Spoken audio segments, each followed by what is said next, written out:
يا من بجمالك علمت الإحسان، يا من نورت قلوبنا بالقرآن. يا حبيبي يا شافعي يا رسول الله، بأمي وأبي فديتك سيدي، صلاة وسلام عليك يا نبي. حبيبي يا محمد، أتيت بالسلام والهدى محمد. حبيبي يا محمد، يا رحمة للعالمين يا محمد. صلى الله على خاتم الأنبياء محمد. Assalamualaikum warahmatullahi wabarakatuh.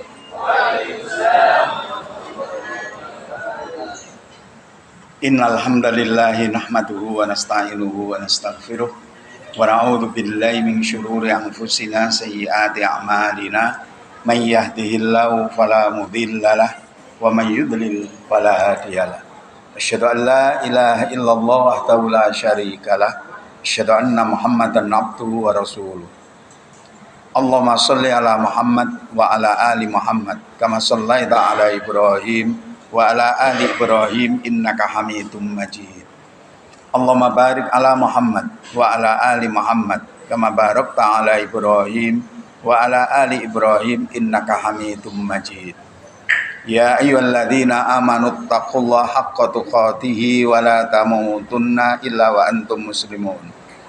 Ya ayyuhan nasu taqu rabbakumul ladzi khalaqakum min nafsin wahidah wa khalaqa minha zawjaha batha minhuma rijalan katsiran wa nisaa wattaqullaha alladzi tasaaluna bihi wal arham innallaha kana 'alaikum raqiba. Ya ayyuhalladzina amanu taqullaha wa qulu qawlan sadida yuslih lakum a'malakum wa yaghfir lakum dzunubakum wa may yuti'illah wa rasulahu faqad faza fawzan adzima. Amma ba'd, fa inna astaqal hadithi kitabullah wa khairul hadi hadi Muhammadin sallallahu alaihi wasallam. Syarrul umuri muhdatsatuha wa kullu muhdatsatin bid'atun wa kullu bid'atin dhalalah wa kullu dhalalatin finnar. Ma'asyiral muslimin rahimakumullah. Ketika saya membaca WA, saya dikasih materi mustalah hadis. Saya kaget, ini betul apa tidak? Jangan-jangan hadis gitu. Ternyata betul, mustalah hadis. Oleh sebab itu saya tadi membawa dua buku. Jadi buku yang satu lebih tebal itu yang berkaitan masalah hadis dan fikih itu. Tapi yang satu ini adalah kitab mustalah hadis. Ini judulnya Taisir Ulumil Hadis. Taisir itu apa artinya? Memudahkan. Jadi hal-hal yang mudah di dalam ilmu hadis untuk pemula. Sebab ilmu mustalah hadis itu bersifat teoritis, tidak bersifat praktis. Kalau hadis kemudian syarahnya itu kan praktis, bisa dilaksanakan di dalam kehidupan sehari-hari langsung. Tapi kalau mustalah hadis itu kan teoritis. Tapi nggak apa-apa.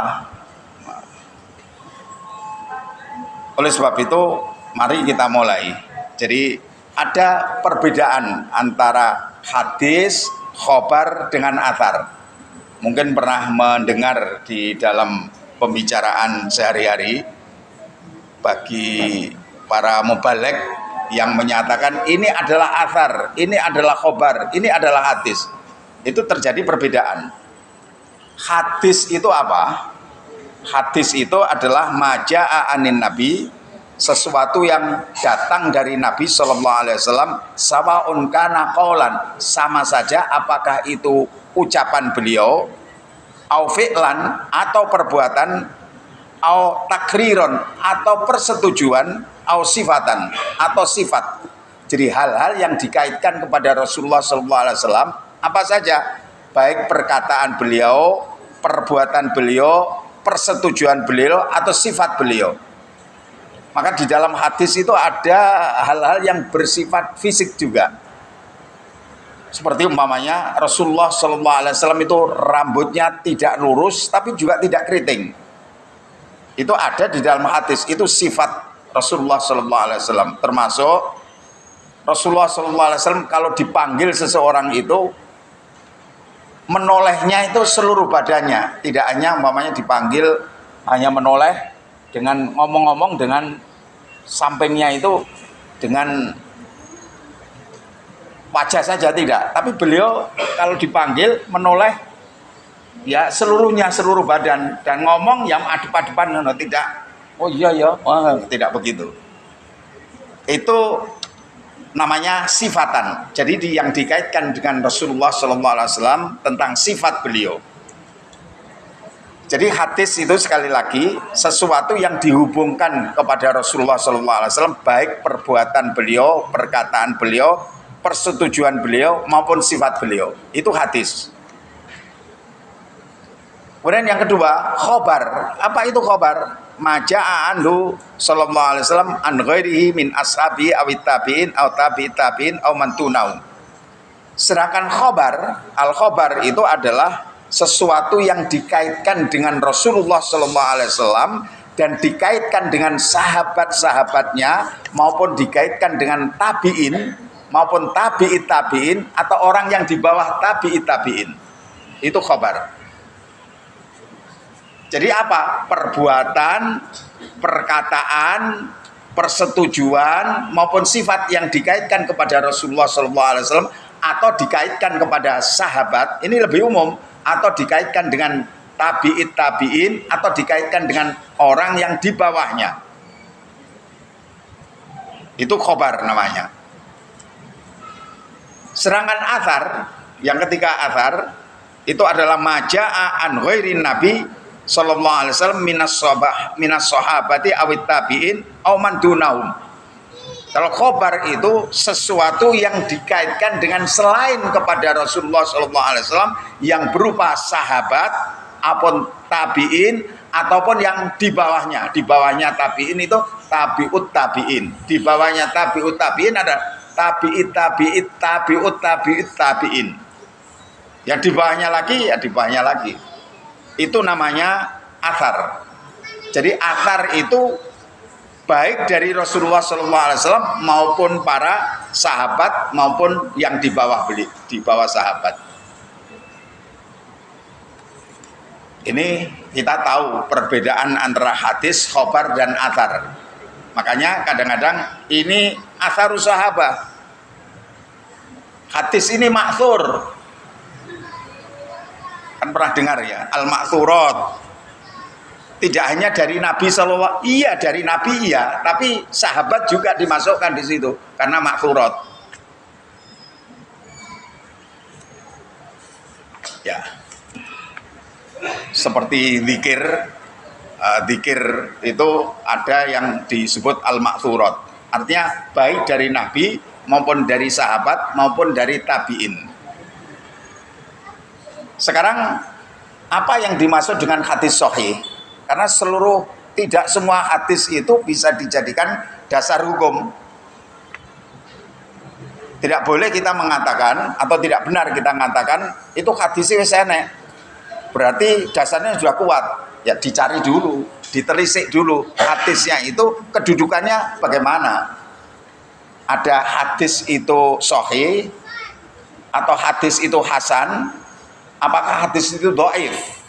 Bahkan di bawah dhaif ada yang namanya maudhu. Maudhu itu artinya palsu. Hadis palsu. Lah hadis palsu itu tidak bisa dijadikan dasar hukum sama sekali.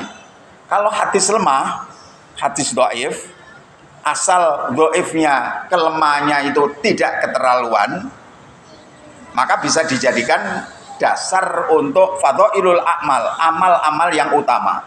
Tapi ada kriteria dan syarat-syaratnya itu.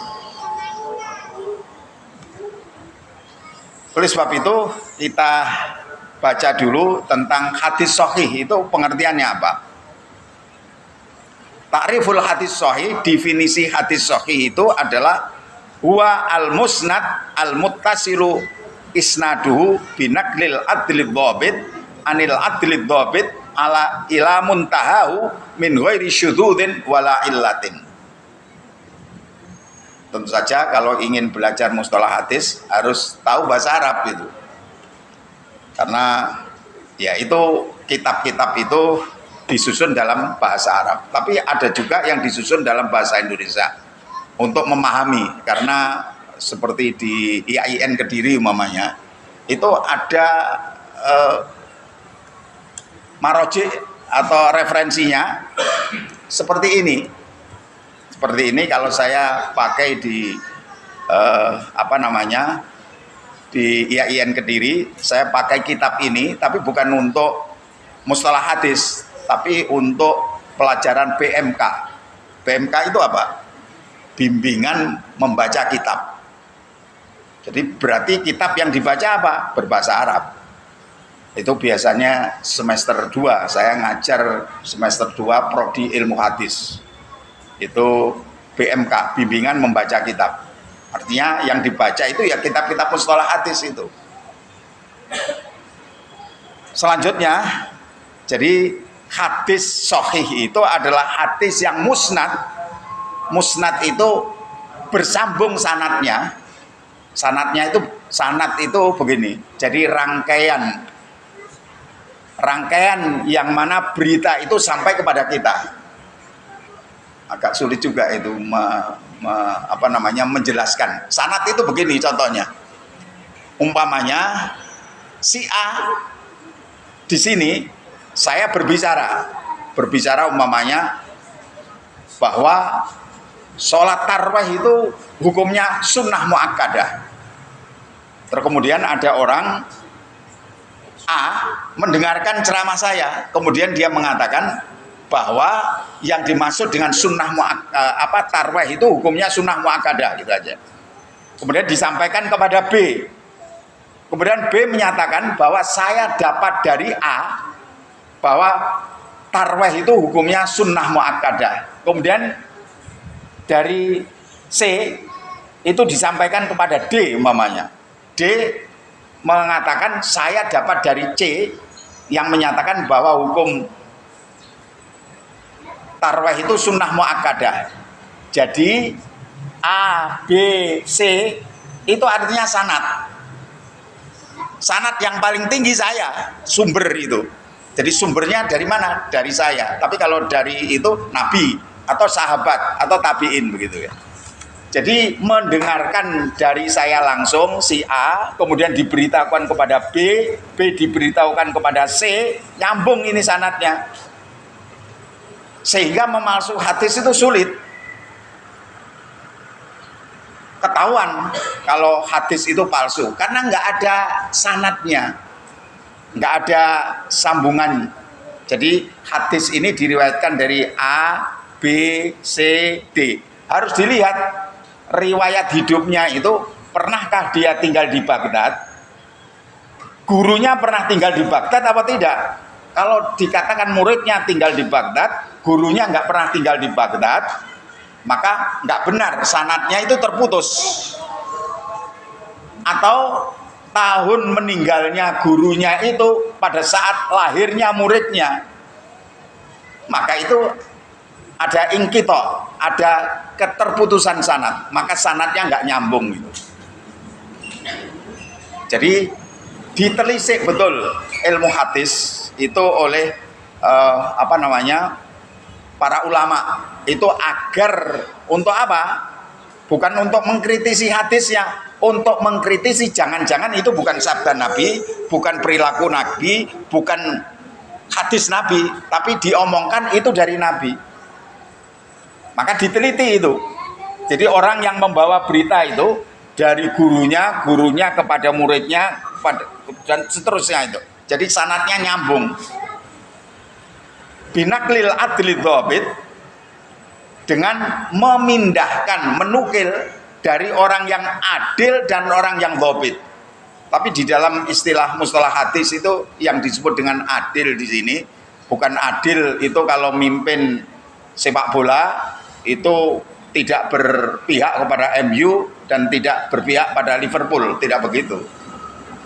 Tapi yang dimaksud adil ini adalah komitmennya terhadap Islam baik. Artinya melakukan yang diperintahkan dan menjauhi larangan-larangannya, tidak pernah melakukan dosa-dosa besar. Itu yang dimaksud adil. Jadi komitmennya terhadap agama tinggi. Sedangkan dobit, ya ini istilah bahasa Arab lagi. Dobit itu artinya kapasitas intelektualnya bagus. Jadi ini kalau dobit itu berkaitan dengan kapasitas intelektual. Artinya hafalannya itu bagus. Kalau orang yang walaupun orangnya itu soleh, nggak pernah berbuat, orang yang beriman, soleh, selalu mengerjakan perbuatan baik, meninggalkan perbuatan yang dilarang. Tapi kalau lalenan, dia meriwayatkan hadis, hadisnya jadi lemah. Karena diriwayatkan oleh wong sing lalenan.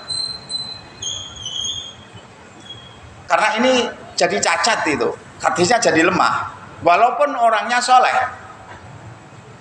Begitu juga kebalikan, walaupun kapasitas intelektualnya bagus, jadi hafalannya bagus, tapi kalau komitmennya terhadap Islam tidak bagus, umpamanya sok-sok yo salat, sok-sok ora pati salat, sok-sok poso, sok-sok ora, atau poso salat terus tapi sok-sok minum minuman keras. Nah ini adalahnya nggak benar. Jadi kalau di dalam Islam itu berita itu harus ditelisik, sumber beritanya juga ditelisik. Jadi tidak bisa hanya mengatakan ungdur makola walatan durmankol, lihatlah apa yang dikatakan dan jangan melihat siapa yang mengatakan. Di dalam Islam tidak seperti itu. Lihatlah siapa yang berkata dan apa yang dikatakan. Siapanya itu perlu juga, karena apa? Kalau itu yang mengatakan orang yang selalu berbuat jelek, maka tentu saja ini tidak bisa dipercaya.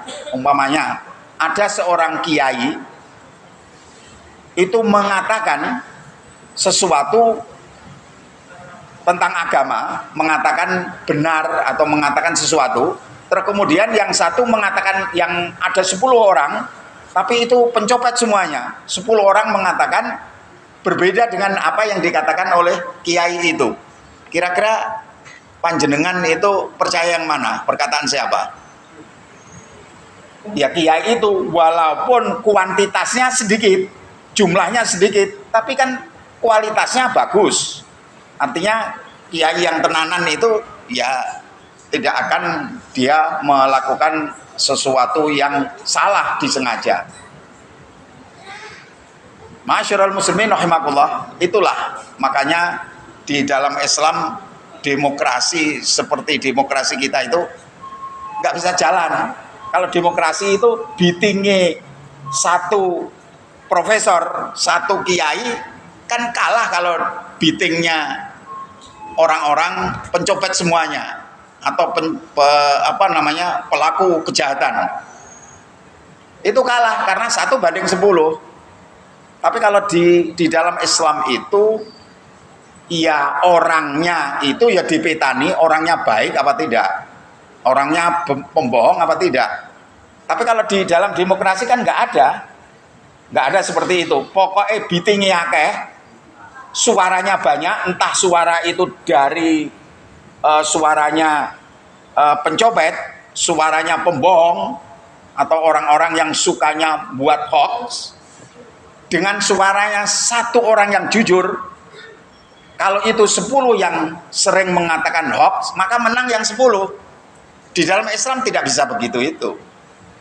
Jadi tidak hanya perkataan saja yang dilihat, tapi akhlak daripada orang yang berkata. Maka lihatlah siapa yang berkata dan apa yang dikatakan. Itu di dalam Islam seperti itu. Masyarul muslimin rahimakumullah. Jadi hadis itu yang nyambung sanadnya tadi itu diperoleh dari mana? Dari saya, umpamanya saya kepada A, B, C. Saya di petani, Ini pembohong apa tidak? Yang kedua, kalau pembohong itu kaitannya dengan adalah. Tapi kalau lalenan itu kaitannya dengan dhobit, kapasitas intelektual itu. Jadi kalau orang itu soleh tapi lalenan, hatinya jadi lemah. Kalau orang itu umpamanya hafalannya kuat tapi tidak soleh, hatinya jadi lemah juga. Maka kedua-duanya harus baik. Namun nanti akan terjadi ada tingkatan. Jadi sekali lagi, al-adalah itu, adil itu artinya komitmennya terhadap Islam tinggi. Jadi orangnya soleh, nggak pernah melakukan dosa besar. Kalau dhobit itu artinya kapasitas intelektualnya, hafalannya bagus. Itu tadi. Anil adli dhobit yang diambil dari orang yang adil dan dhobit juga, orang yang komitmennya terhadap Islam itu bagus dan kapasitas intelektualnya bagus juga. Diperoleh dari mana? Dari orang yang seperti itu sifatnya, mempunyai dua sifat itu tadi. Itu dari mana? Dari orang itu kepada orang itu. Jadi dua hal itu tadi. Yakni apa? Dhobit dan adil. Kemudian min ghairi syududin, tanpa ada syad. Syad itu artinya adalah celah, atau di dalam bahasa menurut bahasa sadun itu artinya aneh. Aneh itu asing. Umpamanya suatu contoh itu, syad itu bisa contohnya begini. Ada seorang yang hafalannya tidak begitu kuat, tapi bertentangan dengan orang yang hafalannya lebih kuat, yang itu menceritakan 10 orang, yang satu orang. Ceritanya itu berbeda.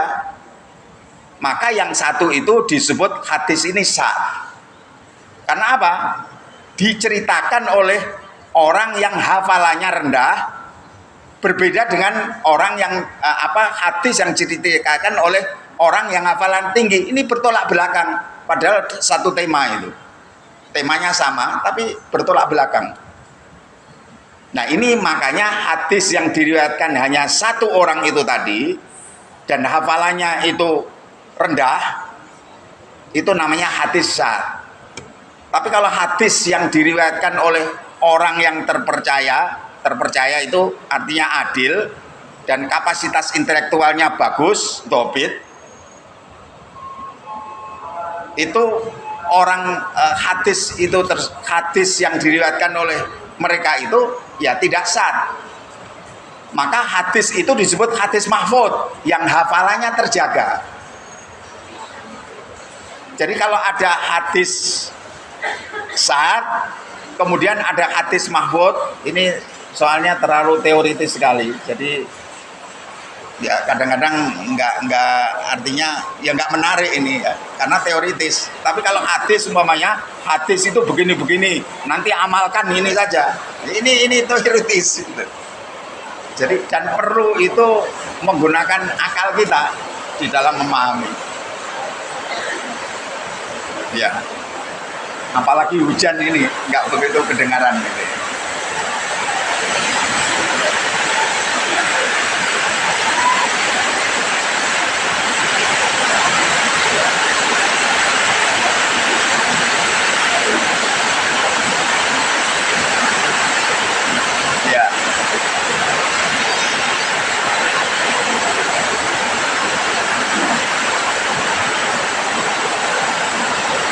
Ini kedengaran apa enggak kedengaran ya.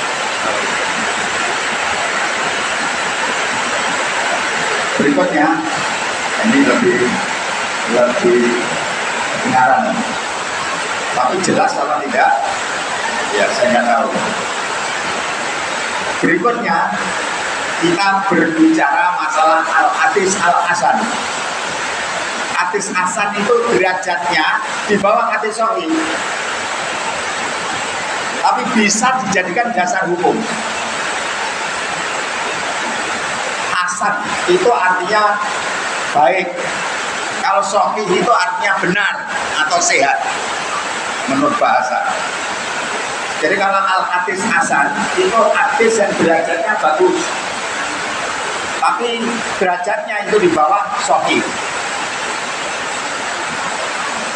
Apa definisi yang hadis hasan itu? Hadis hasan adalah ma istaufa syurutus sihhati illa anna ahadarwatihi au ba'dhum duna rawi sahih fid dhabat bima la yukhriju an hayyizil ijad bi hadithi. Ya, ini teoritis sekali ini. Jadi hadis hasan itu adalah hadis yang memenuhi syarat-syarat kesahihan hadis.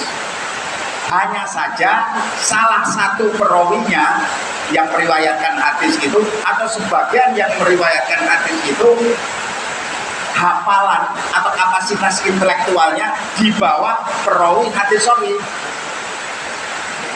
Di dalam dopetnya, di dalam kapasitas intelektualnya, bukan di dalam adalahnya, bukan di dalam komitmennya terhadap Islam, tapi hafalannya itu lebih rendah daripada hadis sahih dari aspek kapasitas intelektual itu tadi. Bukan masalah komitmennya terhadap Islam. Kalau komitmennya terhadap Islam itu rendah, ya sudah, hadis itu nggak bisa dipakai.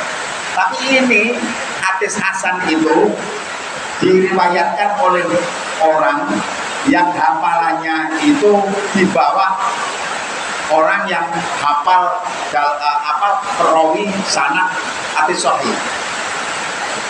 Jadi kalau hadis sahih itu hafal terus, disuruh menceritakan apa yang dari gurunya kemarin, besok, 1 bulan yang akan datang, masih hafal persis. Itu namanya dobitnya itu ya tamam, itu tepat sekali. Artinya orang itu kapasitas intelektualnya top. Tapi ada juga sok-sok eling, sok-sok lali, tapi tidak lali terus. Jadi kadang-kadang ingat, kadang-kadang nggak ingat. Lah, itu berarti perawi semacam itu riwayatnya itu di bawah, derajatnya di bawah perawi hadis sahih yang selalu ingat terus itu tadi.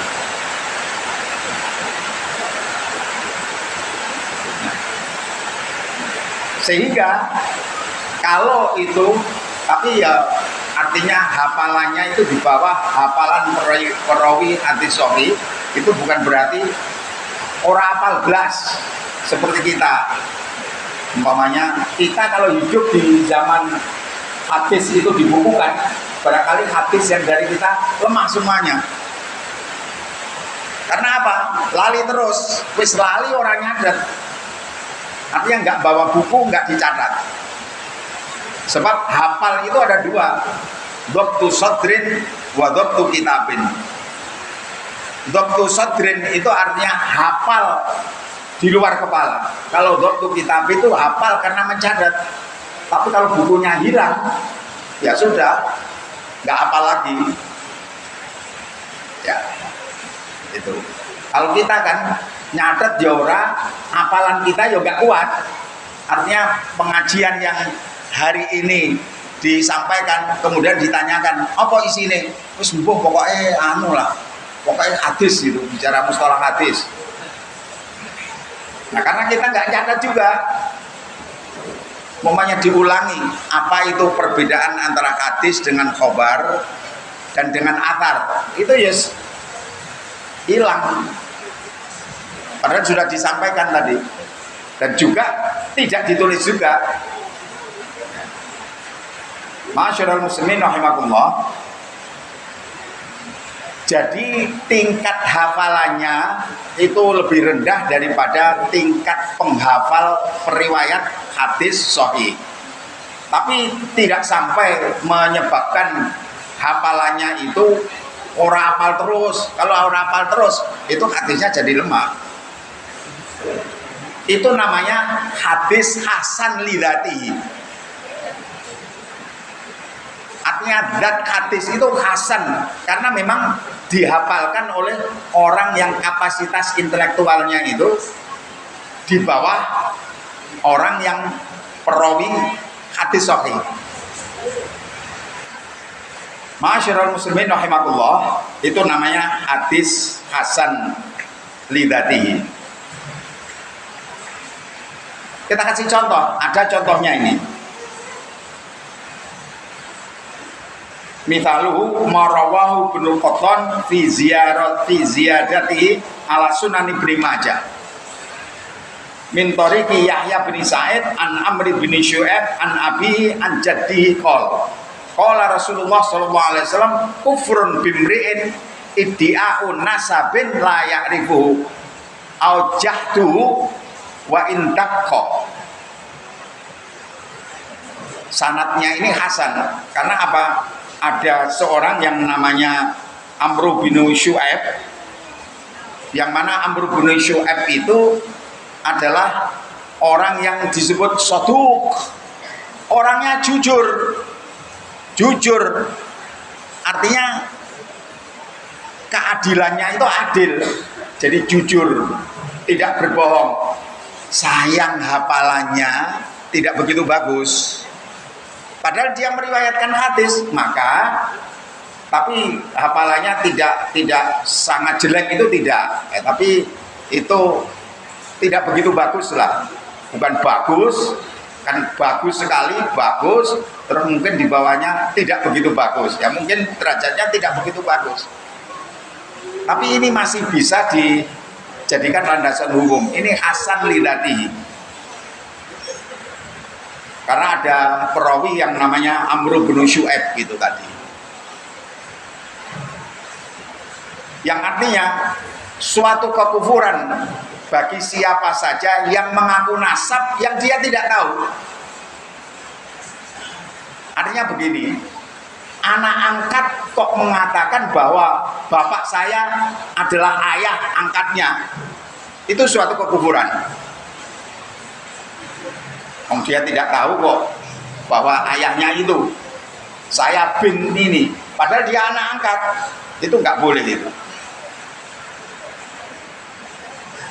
Walaupun disebutkan gini, aujahtu, atau mengingkari nasabnya, mengingkari bapaknya karena suatu hal, umpamanya kamu anaknya si A ya, tidak, bukan, saya bukan anaknya si A, padahal anaknya si A dia, karena suatu hal mungkin bapaknya itu orang yang strata sosialnya rendah, maka tidak mau mengakui. Kaya hikayat malin kondang. Nah karena isin bojone kan seorang konon di dalam cerita Minangkabau kan disebutkan Sumatera Barat itu malin kondang itu kan tidak mengakui ibunya. Sebab apa?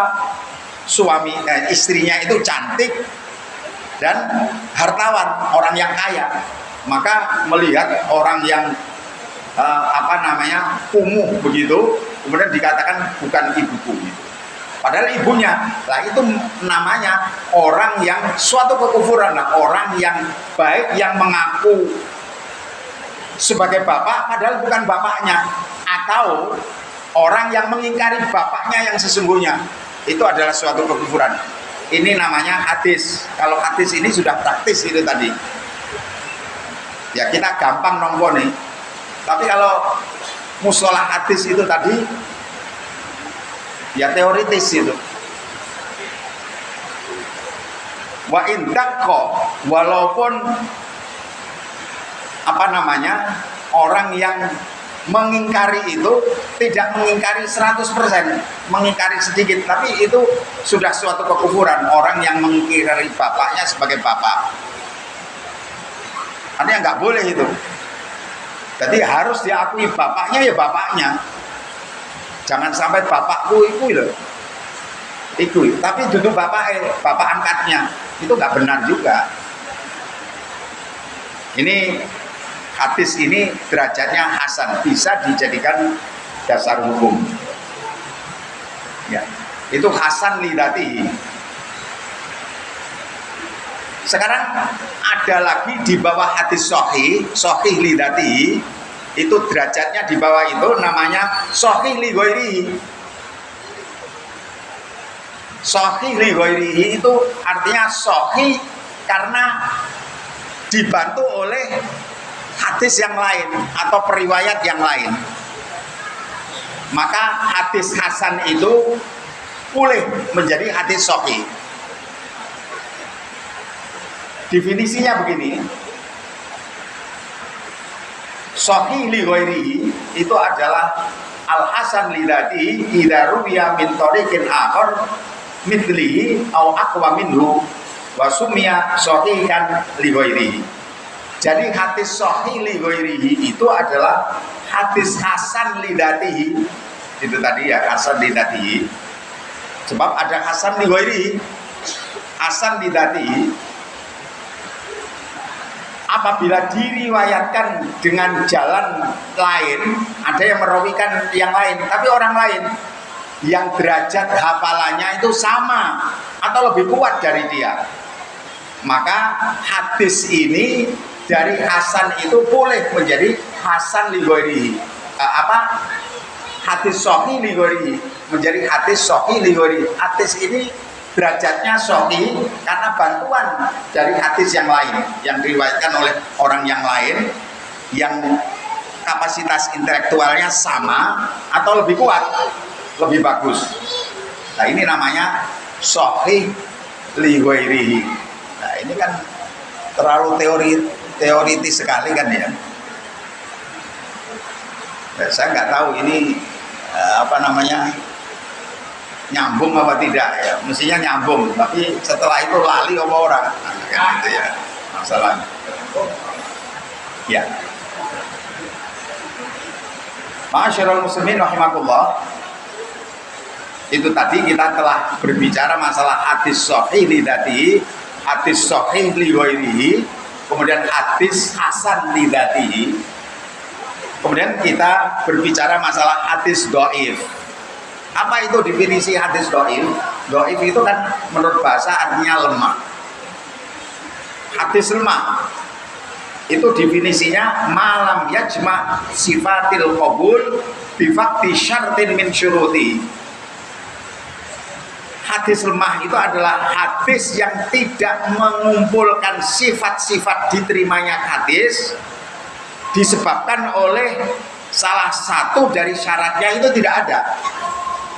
Jadi syarat hadis sahih itu tadi kan ada berapa tadi? Ada 5. Jadi syarat hadis sahih itu ada 5. Yang pertama, ittisalus sanad. Sanadnya nyambung itu tadi. Kami katakan dari saya kepada A, B, C, D dan seterusnya. Sanadnya nyambung. Kemudian yang kedua, di samping ittisalus sanad, perawinya itu perawi yang adil dan dobit. Sudah adil, yang kedua dobit. Adil itu artinya komitmennya terhadap Islam itu bagus. Artinya mengamalkan Islamnya bagus. Tapi yang dobit itu artinya berkaitan dengan kapasitas intelektual, hafalannya bagus juga. Jadi sudah berapa itu? 3 ya. Jadi yang satu, syarat hadis sahih itu adalah yang pertama sanadnya nyambung. Yang kedua, diriwayatkan oleh orang yang adil. Adil itu artinya apa? Orang yang beriman. Kemudian di samping itu orangnya itu nggak pernah melakukan dosa. Jadi selalu melakukan perbuatan-perbuatan baik. Tapi kalau yang ketiga, orang itu harus dobit. Yang ketiga, syarat perawi hadis itu harus dobit. Dobit itu kaitannya dengan kapasitas intelektual. Jadi tingkat hafalannya. Kalau tingkat hafalannya bagus, maka hadis itu sahih. Itu yang ketiga.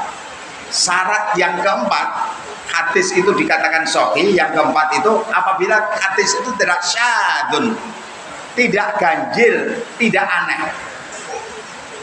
Aneh atau ganjil itu artinya hadis yang diriwayatkan oleh satu orang tapi menyalahi berbeda dengan yang diriwayatkan oleh 2 orang atau 3 orang atau lebih. Jadi kan aneh ini. Di samping kapasitas intelektualnya itu di bawah orang yang meriwayatkan hadis yang lebih banyak jumlahnya orangnya tadi, juga kuantitas orangnya itu lebih banyak. Jadi hanya diriwayatkan oleh 1 orang saja, maka hadis itu menjadi sahih. Atau hadis itu ada ilah. Ilah itu artinya cacat. Cacat itu apa? Cacat yang dimengerti oleh ahli hadis. Kalau kita cacat itu tersembunyi, sulit kita mengetahui. Jadi umpamanya, kita kasih contoh, umpamanya ada satu hadis, ahli hadis itu datang ke Baghdad padahal rumahnya Madinah. Kan Baghdad ke Madinah ke Baghdad itu kan jauh. Itu biasanya dia mengendarai unta. Kenapa dia ke Baghdad? Karena ibunya di Baghdad meninggal dunia umpamanya. Padahal ahli hadis ini tadi hafalannya itu apabila nyekel buku, lah bukunya hilang atau bukunya nggak dibawa ke Baghdad. Karena apa? Kok nggak dibawa ke Baghdad? Kalau dulu ya sulit membawa itu, karena buku itu tidak pada kertas ini. Sebab papirus itu kertas pada saat itu harganya mahal. Jadi hadis atau ayat suci Al-Quran ditulis di lulang unta atau lulang kambing. Jadi kalau satu lulang kambing itu kira-kira hanya berapa hadis ya? Kalau 1000 hadis itu kan harus lulang-lulang banyak sekali. Maka kalau dari Madinah harus dibawa ke Baghdad, ya sulit sekali. Nggak bisa. Tapi kalau sekarang itu kan di buku sudah iso diringkes lagi di flash disk. Kadang-kadang ada yang kalau lampunya mati nggak bisa ngulang, sebab ngulangnya berada di flash disk ini. Sini tidak dipakai untuk menghafal, tapi untuk moco itu, karena flash disknya nggak jalan, akhirnya nggak bisa ngulang. Ada juga yang seperti itu. Ma'asyiral muslimin rahimakumullah. Jadi itu tadi contohnya. Maka dia meriwayatkan hadis di Madinah itu tercatat. Terus kemudian ketika meriwayatkan di Baghdad, hadisnya berbeda. Terus ulama hadis ini piye sumbernya wong sitok dari orang satu. Lah kok beda? Maka dicarilah. Oh, pada tahun 2 Hijriah dia itu pernah datang ke Baghdad karena ibunya meninggal dunia dan dia pakai unta. Bukunya itu tidak dibawa karena sulit secara teknis untuk membawa buku. Karena bukunya apa? Lulang unta itu tadi kan harus dibawa banyak, kan nggak mungkin itu. Maka inilah yang menyebabkan riwayat di Madinah dengan riwayat di Baghdad itu berbeda. Wah, ini namanya ilat, itu ada cacatnya ini. Nah, hadis itu menjadi lemah. Oke.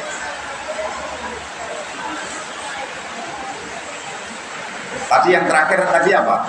Hadis lemah ya. Ya. Jadi hadis yang tidak memenuhi 5 syarat hadis sahih itu tadi. Boleh salah satunya atau 5-5-nya. Salah satunya saja menyebabkan hadis itu tidak sahih. Hadis itu menjadi lemah.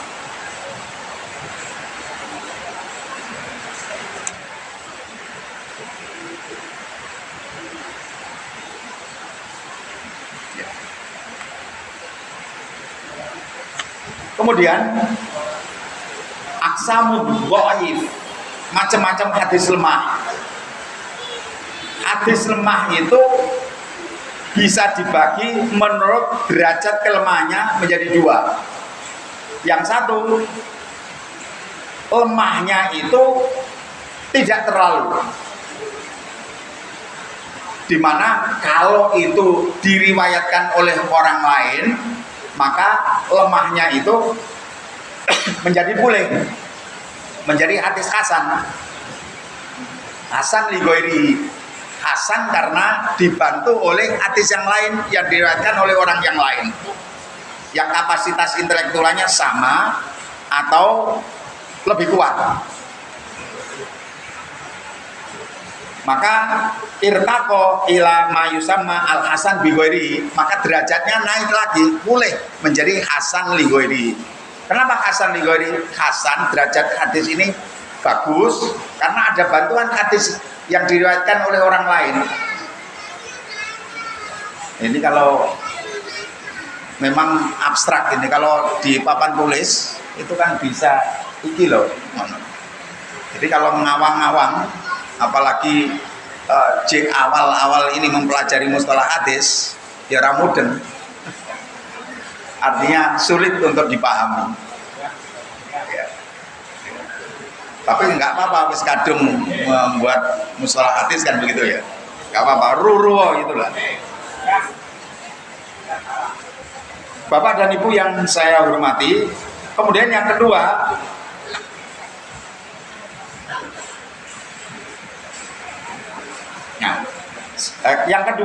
yang lemahnya itu ringan, yang satu lemahnya sangat, yang satu lemahnya ringan.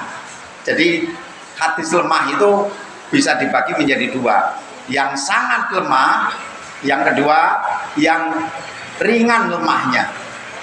Contohnya hadis yang sangat lemah itu yang nggak bisa itu dibantu dengan hadis yang lain sehingga derajatnya menjadi hasan li ghairihi, nggak bisa itu karena sangat lemah itu. Sebagaimana hadis yang diriwayatkan oleh Al-Khatib Al-Baghdadi di dalam Iqtida'il Ilmil Amal min thariq, dari jalan Abi Dawud An-Nakhai, bunyinya hadis ini, haddatsana Ali bin Ubaidillah Al-Ghattafani an Sulaikin an sami'tu an-Nabi sallallahu alaihi wasallam yaqul. Jadi kata-kata an Dawud An-Nakhai, Ali bin Ubaidillah Al-Ghattafani dan Sulaik itu artinya sanad hadis. Kemudian Rasulullah SAW bersabda apa? Idza alimal alimu walam ya'mal kana kal misbahi yudhi'u linnas wa yahriqu nafsahu. Jadi kata Rasulullah SAW, tapi hadisnya ini sangat lemah, nggak bisa dijadikan dasar hukum. Idza alimal alimu, apabila orang yang alim itu mengetahui, atau seorang ulama itu mengetahui tapi dia tidak mengamalkan, tahu tapi tidak mengamalkan, karena orang itu seperti kal misbahi, seperti lampu yudhi'un nas, yang menerangi orang lain, wa yahriqu nafsahu, tapi lampu itu membakar dirinya. Tapi ini hadis lemah.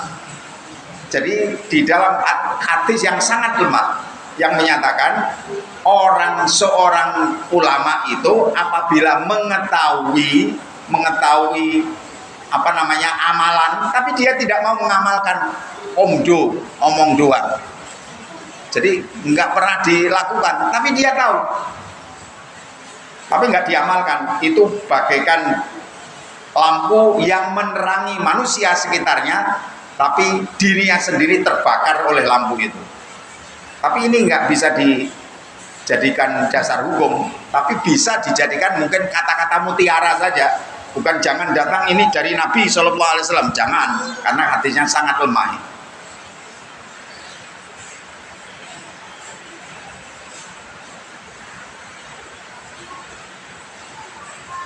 Kemudian, jadi itu tadi hadis lemah, yang sangat lemah. Kemudian ada lagi contoh hadis lemah yang sangat lemah disebabkan oleh perawinya tidak dobit, kapasitas intelektualnya jelek. Jadi orang apal-apal. Itu adalah hadis yang diriwayatkan oleh Abu Nuaim di dalam Hilyatul Aulia. Kitab ini nama kitab Hilyatul Aulia. Dari jalan Abdullah bin Hubayb, haddatsana Yusuf bin Asbad an Muhammad bin Ubaidillah Arzami an Sofwan ibnu Sulaim an Anas bin Malik qol kana Rasulullah sallallahu alaihi wasallam yakrahu al-kayya. Ini hadis yang sangat lemah dari sisi kapasitas intelektualnya. Jadi Nabi mengatakan begini, Anas menyatakan begini, Rasulullah SAW itu membenci al-kai. Al-kai itu artinya pengobatan tradisional di zaman Nabi dulu, yakni dengan jalan kai. Kai itu besi yang dipanaskan, kemudian diletakkan pada si sakit itu. Umpamanya ada orang yang ada bisa di dalam dirinya, kemudian ada besi yang panas, mongah-mongah begitu, kemudian ditempelkan di sini untuk menghilangkan bisa itu atau racun yang ada di dalam dirinya. Itu kai. Rasulullah SAW membenci kai, pengobatan tradisional itu tadi, yang seperti itu. Jadi dengan sarana besi dipanaskan itu tadi. Waktu amal haro, dan beliau juga tidak suka terhadap makanan yang panas.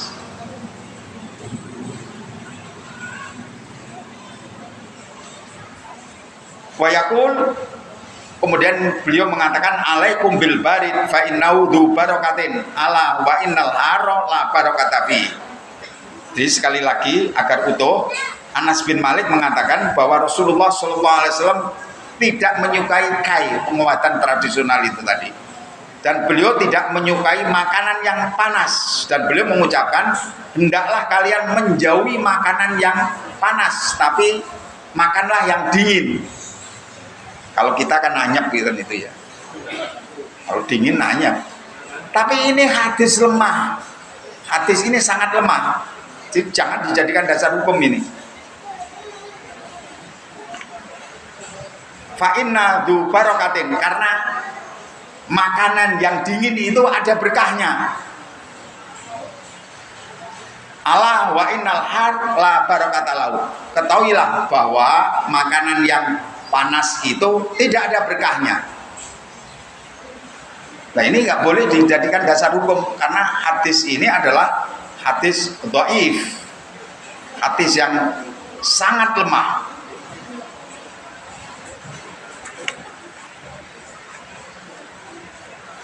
Kemudian yang berikutnya, hadis lemah itu sudah, tapi nanti ada lagi hadis maudhu. Hadis maudhu itu adalah hadis palsu. Hadis hasan li ghairihi, itu definisinya apa? Hadis hasan li ghairihi itu adalah hadis lemah, yang lemahnya itu tidak sangat. Idza ta'addadat turuquhu, apabila jalannya itu macam-macam. Jalannya macam-macam, artinya tidak hanya diriwayatkan oleh satu orang saja, mungkin diriwayatkan oleh orang, 2 orang, 3 orang, 4 orang, sama-sama lemahnya, tapi hadis itu bisa menjadi hasan li ghairihi karena diriwayatkan oleh orang banyak. Jadi dhaifnya itu, lemahnya itu lemah yang tidak sangat, bisa dibantu oleh yang lain, hadis yang lain yang diriwayatkan oleh orang lain yang sejenis, artinya lemahnya sama atau lebih kuat, kapasitas intelektualnya lebih bagus.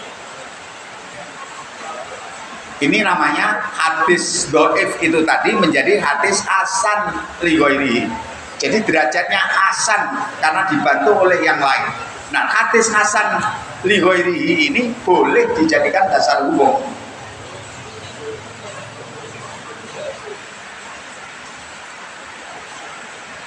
Ya, ini boleh dijadikan dasar hukum, dasar kita melakukan suatu perbuatan, berarti ada dalilnya ini, hasan li ghairihi. Bapak dan Ibu yang saya hormati, hadis lemah itu macam-macam. Saya yakin ini kalau diteruskan itu jadi ngantuk itu. Hadis lemah itu disebabkan gugur sanadnya. itu dibagi menjadi macam-macam. Yang satu disebut hadis mursal, yang kedua disebut hadis al-munqati, yang ketiga disebut al-hadis al-muqbal, yang ketiga al-hadis al-mu'allaq. Ngapal nih istilahnya saja nggak hafal. Yang kelima hadis mudallas, itu lemah dari aspek apa? Aspek sanadnya. Nah, itu tadi kalau kita bahas satu persatu hadis mursal kuwi apa? Nyapa kok menjadi lemah? Barangkali ya tambah rumit itu. Tapi coba kita sebutkan, hadis mursal itu adalah salah satu hadis lemah. Apa definisi hadis mursal itu? Definisi hadis mursal itu adalah hadis yang dikaitkan nasabau at-tabi'i alladzi sami'a minas sahaba, yang mana tabi'i itu kan menangi Rasulullah SAW apa tidak kira-kira? Menangi Rasulullah apa tidak? Tabi'i itu tidak menangi Rasulullah. Gurunya tabi'i itu sahabat. Sahabat itulah murid Rasulullah SAW. Sedangkan tabi'i itu muridnya sahabat. Sedangkan tabi'ut tabi'i itu muridnya tabi'i. Begitu selanjutnya. Nah, istilah ngono wis kita sulit itu, nggak bisa bayangkan gimana itu. Jadi orang yang tidak menemui Rasulullah SAW kemudian mengatakan, saya dengar bahwa Rasulullah SAW mengatakan demikian, hadis itu mursal. Kenapa seorang tabi'i ora peduk nabi kok ngomong, mestinya harus lewat sahabat. Saya dengar dari sahabat Anas dari Rasulullah. Saya dengar dari sahabat Abu Hurairah dari Rasulullah. Itu sananya nyambung. Tapi ini enggak, tabi'i menyatakan saya dengar Rasulullah SAW berkata. Kira-kira itu bohong apa tidak? Ya bohong, orang nemoni Rasul kok. Enggak pernah ketemu dengan Rasul SAW. Rasul meninggal, mungkin dia baru lahir.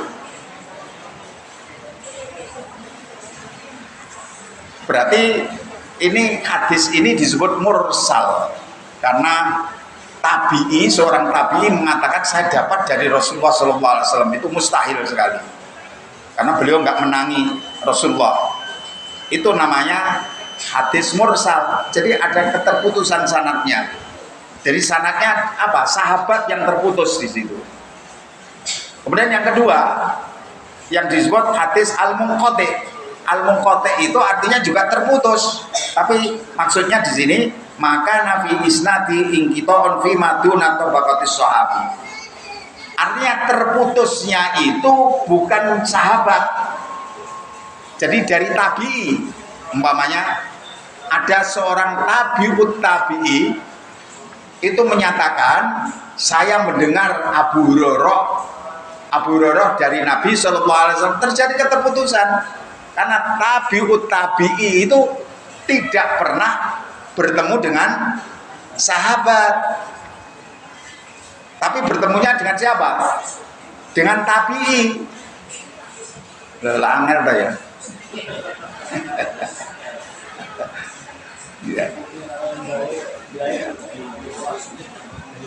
Jadi tabi'ut tabi'i itu murid dari seorang tabi'i mengatakan saya mendengar dari sahabat Abu Hurairah dari Rasulullah SAW. Lawang DE gak pernah bertemu dengan Abu Hurairah kok. Beliau itu gurunya, tabi'ut tabi'i itu gurunya tabi'i, bukan sahabat. Maka perkataan jelas itu tidak benar, terjadi keterputusan sanad. Maka hadis itu menjadi lemah. Terputusnya tidak di sahabat, tapi terputusnya di bawah sahabat. Kalau hadis mursal terputusnya di sahabat. Kalau munqati terputusnya di bawah sahabat, derajat sahabat. Kemudian yang ketiga, hadis muqbal. Itu artinya apa? Masa koto min isnadi rawiyani au akar bisyaratit tawali. Hadis yang sanadnya gugur dua. Kalau itu tadi kan satu ya. Ini gugur dua atau lebih dari dua. Dengan syarat nuli-nuli berturut-turut. Umpamanya begini. Seorang tabi'ut tabi'it tabi'i iso nerone ora iki. Tabi'ut tabi'it tabi'i itu mengatakan saya dapat dari seorang sahabat, ngelangkai loro kan, ngelangkai tabi'it tabi'i dan ngelangkai tabi'i. Nggak mungkin itu dua sanadnya terputus, nuli-nuli. Ya nuli-nuli itu tabi'i dan tabi'it tabi'i itu kan di bawahnya. Jadi lah tabi'ut tabi'it tabi'i itu tingkatan ketiga. Kok mengatakan saya dapat dari sahabat? Nggak mungkin itu. Mestinya dia mengatakan saya dapat dari tabi'it tabi'i, terus tabi'it tabi'i itu dapat dari tabi'i, tabi'i itu dapat dari sahabi, sahabat dapat dari Rasulullah SAW. Lah ini terputus dua, namanya mu'dhal, dua atau lebih dengan syarat berturut-turut terputusnya.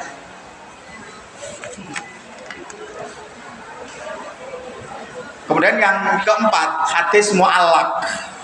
Mu'allaq itu dari aspek bahasa artinya gantung. Maksudnya gantung apa? Sanadnya nggak ada, tapi sanadnya hanya ada ma khudifa min mubtada isnadi rawin fa aktar walau ila akhiril isnad. Jadi hadis yang dibuang sanad yang pertama, satu sanad atau lebih, atau bilang begini, namanya Imam Bukhari menyatakan an Abi Hurairah radhiyallahu anhu qala Rasulullah sallallahu alaihi wasallam. Imam Bukhari itu hidupnya pada zaman sahabat apa bukan? Bukan, jauh dari zaman sahabat. Kok dia mengatakan Abu Hurairah berkata Rasulullah sallallahu alaihi wasallam. Ini namanya mu'allaq. Sanadnya tidak disebutkan, itu gantung itu. Nah ini hadis mu'allaq itu termasuk salah satu hadis lemah, atau kita kan biasanya begitu, langsung saja kita qala Rasulullah SAW, bahkan kita seperti itu. Apakah kita mendengar langsung dari Nabi? Kan nggak pernah, mestinya kan tidak begitu. Jadi berkata si A, si B, si C itu tadi, kemudian baru Nabi menyebutkan. Nah biasanya kita untuk meringkas atau karena kita tidak hafal, langsung qala Rasulullah SAW. Itu bukan berarti sanadnya tidak ada. Boleh jadi sanadnya ada, tapi karena yang menyebutkan tidak hafal, maka langsung saja qala Rasulullah SAW. Mestinya kan harus melalui beberapa orang itu tadi. Tapi kalau memang sanadnya tidak ada, maka itu termasuk hadis lemah, karena mu'allaq, gantung itu. Kemudian yang kelima, yang terakhir ini hadis mudallas. Hadis mudallas itu apa? Tadlis itu ayar biar rawi an syaihi ladzi laqiyau wa sami'a minhu ma lam yasma'hu minhu bisi gotin tahtamilu sima ka'an alqol. Jadi hadis mudallas itu adalah hadis yang diriwayatkan oleh seorang perawi yang didapat dari gurunya, yang dia pernah bertemu dengan gurunya itu, kemudian mengatakan dia dapat dari gurunya itu, padahal tidak dari gurunya tapi dari orang lain. Jadi disembunyikan itu, dapatnya dari orang lain disembunyikan, maka menyembunyikan itu namanya tadlis.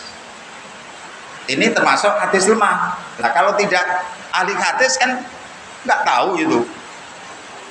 Ya makanya kita membaca dari apa yang sudah diteliti oleh ahli hadis itu, dengan penelitian yang bagus, kemudian ditulis di dalam kitab-kitab itu, kemudian kita kaji itu. Dan sekarang sebetulnya sudah gampang ilmu itu kalau mau. Sekarang di dalam WA itu sudah bisa, di dalam Android itu kita sudah bisa aplikasi yang disebutkan hadis lemah. Ini hadis ini derajatnya apa? Langsung klik. Hadis ini lemah, hadis ini hasan. Sudah ada yang seperti itu. Tidak perlu mengkaji satu persatu, tapi sudah bisa tahu langsung. Kalau mau. Kalau nggak mau, ya pokoknya hadis dianggap sudah bisa dijadikan dasar hukum. Tapi sebetulnya tidak. Kan ada contoh-contoh hadis-hadis palsu. Yang ini belum sampai hadis palsu, tapi sudah hampir jam 3 kan waktunya habis itu. Hadis lemah itu contohnya hadis palsu itu, atau di dalam ilmu mustalah hadis disebut al-hadits al-maudhu. Itu adalah hadis yang diriwayatkan oleh orang dikaitkan dengan Nabi, padahal Nabi tidak pernah berkata begitu. Contohnya umpamanya, qala Rasulullah sallallahu alaihi wasallam al-badinjanu dawaun likulli da. Artinya bersabda Rasulullah sallallahu alaihi wasallam, terong itu adalah obat segala penyakit. Itu hadis palsu itu. Mungkin yang penjual terong itu yang agar terongnya laku kan begitu ya, maka dia membuat hadis palsu itu. Ada lagi, ini mungkin penjual jago, dia mengatakan begitu, qala Rasulullah sallallahu alaihi wasallam adikul ahmaru habibu habibillah, seolah-olah bahasa Arab kan. Memang bahasa Arab itu, tapi ini hadis palsu. Jadi Nabi bersabda bahwa jago yang berwarna merah, lancure abang, warnanya merah, itu adalah yang dicintai oleh kekasih Allah. Kekasih Allah itu siapa? Rasulullah. Kan Rasulullah itu kekasih Allah, Habibullah. Habibi ya Rasulullah, termasuk kekasih kita kan ya. Jadi ini kayaknya itu bahasa Arabnya bagus. Jadi adikul ahmaru habibu habibillah, jago yang berwarna merah itu adalah disukai, dicintai oleh kekasih Allah. Artinya dicintai oleh Rasulullah sallallahu alaihi wasallam. Oleh sebab itu wahai orang-orang, belilah jago saya ini. Saya punya stok yang banyak ini. Nah, ini untuk kepentingan ekonomis barangkali. Bisa saja untuk kepentingan politis. Ada orang yang memalsukan hadis ketika terjadi fitnah itu, ada terjadi perlawanan antara Muawiyah dengan Ali, sahabat Muawiyah dengan Ali. Kemudian setelah terjadi peperangan, setelah seperti itu fitnah semakin banyak. Sing belo Ali membuat hadis palsu bahwa Ali itu umpamanya di neraka. Sing membuat temannya Muawiyah, dukung Muawiyah, membuat hadis itu tadi, kalau yang mendukung Ali, Muawiyah itu di neraka umpamanya begitu. Itu membuat hadis palsu semacam itu karena tujuan-tujuan politis, demi kedudukan, yang satu demi harta, yang satu lagi mungkin orang yang berkisah agar kisahnya itu laku, maka membuat hadis-hadis palsu itu. Karena hadis kalau dikaitkan dengan Rasulullah SAW orang percaya. Kalau tidak dikaitkan nggak percaya, maka dia membuat hadis palsu dengan cara mendongeng. Dia pekerjaannya karena mendongeng. Kemudian agar orang itu percaya, maka dibuatlah hadis palsu itu. Bapak dan Ibu yang saya hormati, saya rasa ini hanya sekilas saja yang kita bicarakan tentang hadis, apa itu hadis, definisi hadis, apa itu khobar, apa itu athar. Kemudian hadis sahih itu dibagi menjadi dua, sahih li dzatihi dan sahih li ghairihi. Kemudian di bawah hadis sahih itu derajatnya ada yang disebut dengan hadis hasan. Hadis hasan itu juga dua, hasan li dzatihi dan hasan li ghairihi. Kemudian yang Terakhir adalah hadis lemah, hadis dhaif. Itu apabila tidak memenuhi salah satu daripada 5 persyaratan hadis sahih tadi. Kemudian kalau hadis palsu, ya itu jelas-jelas sanate ya ora enek sama sekali. Kemudian itu juga bertentangan dengan pokok-pokok agama, maka tidak boleh dijadikan dasar hukum. Yang disebut dengan hadis maudhu, hadis yang dibuat oleh orang. Saya kasih contoh 2 tadi. Saya rasa ini kita selesaikan bahasan kita yang bersifat teoritis ini. Mudah-mudahan bisa memahami atau setidak-tidaknya tergambar di dalam benak kita bahwa tidak semua hadis itu bisa kita jadikan dasar hukum.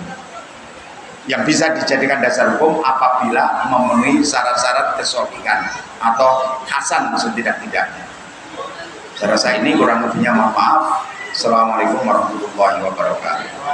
يا من بجمالك علمت الإحسان يا من نورت قلوبنا بالقرآن يا حبيبي يا شافعي يا رسول الله بأمي وأبي فديتك سيدي صلاة وسلام عليك يا نبي حبيبي يا محمد